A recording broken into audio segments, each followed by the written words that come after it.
For most of the post-war era, the bond between the United States and Europe felt almost automatic.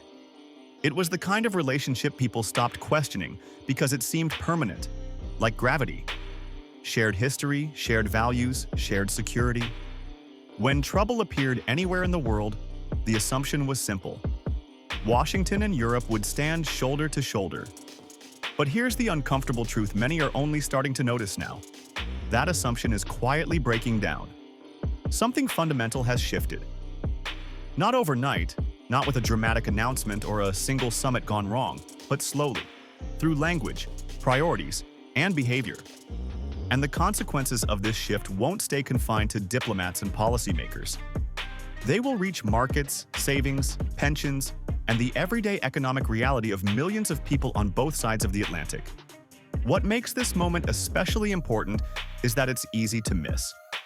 There's no formal breakup, no headline declaring the alliance over. Instead, there's a growing distance, a sense that what once felt like a natural partnership now feels conditional, transactional, and increasingly strained. And when long-standing relationships change, the world rarely stays stable for long. Recent US policy language tells us more than many speeches ever could. Where Europe was once described as a strategic pillar, it is now often framed as a region facing structural decline. Shrinking global influence, aging populations, internal political fractures, and economic stagnation. This is not the language of reassurance. It's the language of risk assessment. And when the world's primary security providers start speaking this way, markets listen very carefully. This matters because trust is the invisible glue holding financial systems together. Investors don't just look at numbers. They look at confidence, coordination, and crisis management. When that confidence weakens, money doesn't wait for confirmation. It moves first and asks questions later. History shows us this pattern again and again. Capital flight always precedes political reckoning. For decades after the Cold War, the United States provided a security umbrella that allowed Europe to focus inward. Defense spending stayed low, social programs expanded, and economic integration took priority over strategic autonomy. From Washington's perspective, this was meant to be temporary, a chance for Europe to grow stronger. Over time, however, it began to look less like partnership and more like dependence. Repeated debates over defense contributions, energy reliance on Russia, and slow decision-making in moments of crisis steadily eroded patience in Washington. The underlying message changed. Europe's vulnerabilities were no longer seen as unavoidable circumstances, but as the result of deliberate choices. That distinction matters because it reshapes how support is offered, or withheld. This isn't just about tanks and troops, it's about economic priorities. Europe has struggled to grow its share of global GDP while facing higher energy costs, heavier regulation, and demographic pressure. Innovation has slowed. Productivity gains have been modest. And as these trends persisted, confidence began to erode. Not loudly, but persistently. And this is where markets enter the picture. Investors are ruthless in their simplicity. They ask three questions. Is my capital safe? Can I exit quickly? And who stands behind this system when stress hits? On these questions, the divergence between the United States and Europe has grown increasingly visible. The euro, for all its ambition, was built without a unified fiscal authority. Different political cultures, debt levels, and economic models were tied together under a single currency. For years, this worked because there was an unspoken assumption that the broader transatlantic system would hold it together in a crisis. That assumption is now under pressure.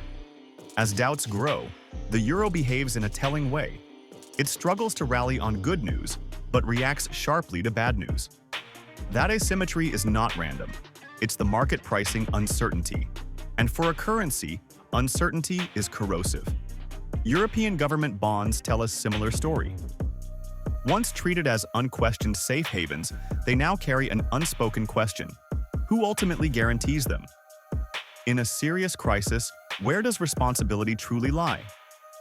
Without a clear answer, risk premiums rise quietly. Yields stay stubborn. Spreads refuse to narrow. Even when central banks try to reassure markets, the response is muted. Meanwhile, capital continues to flow into U.S. assets, Not because the US is without problems, but because it offers something Europe currently does not: clarity. One treasury, one central bank, one political core capable of acting decisively in a crisis. In uncertain times, that coherence matters more than perfection. It's worth pausing here for a moment, because this is a critical insight. If this analysis is resonating so far, take a second to like the video and share it with someone who follows global markets or geopolitics. These shifts don't show up clearly in headlines, and understanding them early really does matter. The irony is that the United States is not winning in any healthy sense. Rising capital inflows inflate asset prices, suppress volatility, and push risks further into the future. The system looks stable until it doesn't. Europe pays through weaker purchasing power and slower growth. The US pays through stretched valuations and growing systemic fragility. These are two sides of the same imbalance. What we're witnessing is not a diplomatic disagreement, it's a pricing problem. As trust between systems erodes, capital becomes more selective. Europe looks cheap but risky. The US looks expensive but necessary. That's not equilibrium. That's a holding pattern. This creates a feedback loop that should concern everyone. Europe weakens, capital flows out. US assets become more crowded, returns compress. Volatility disappears until it returns all at once. And because alternatives are scarce, the entire global system becomes more fragile, not more resilient. Central banks are acutely aware of this tension. The Federal Reserve has walked a careful line, trying to maintain stability without encouraging reckless behavior. Across the Atlantic, the European Central Bank faces a tougher challenge. When rate cuts fail to support the currency or calm bond markets, credibility begins to slip. Monetary tools lose power when confidence fades. At some point, systems reach thresholds, not collapses, but moments when old assumptions stop working. Several such thresholds are now visible. Political and financial risks in Europe remain manageable individually. But if they converge, budget pressures, social unrest, debt concerns, investors start questioning coordination. Fragmentation becomes the fear, and fear reshapes pricing quickly. There's also the question of patience in Washington. Support doesn't vanish overnight, but conditions change. When markets sense that backing is no longer unconditional, risk models adjust instantly. And then there's the most dangerous scenario of all: capital entering full escape mode. Not rotating from Europe to the US, but retreating into cash and caution. When that happens, familiar patterns break down entirely. This raises an important question, and I'd genuinely like to hear your thoughts on it. Do you think Europe can regain investor trust without deep structural reform? Or is this disconnection already too far along? Let me know in the comments. Your perspective adds real value to this discussion. For investors and observers alike, the lesson is not to chase strength or flee weakness blindly. Strength built on the absence of alternatives is unstable. Markets can remain calm even as pressure builds beneath the surface. When that pressure releases, it rarely does so gently. The most useful signals to watch are not headlines, but mechanics. If interest rates fall and currencies don't respond, policy is losing effectiveness. If capital leaves and doesn't return, trust has been broken.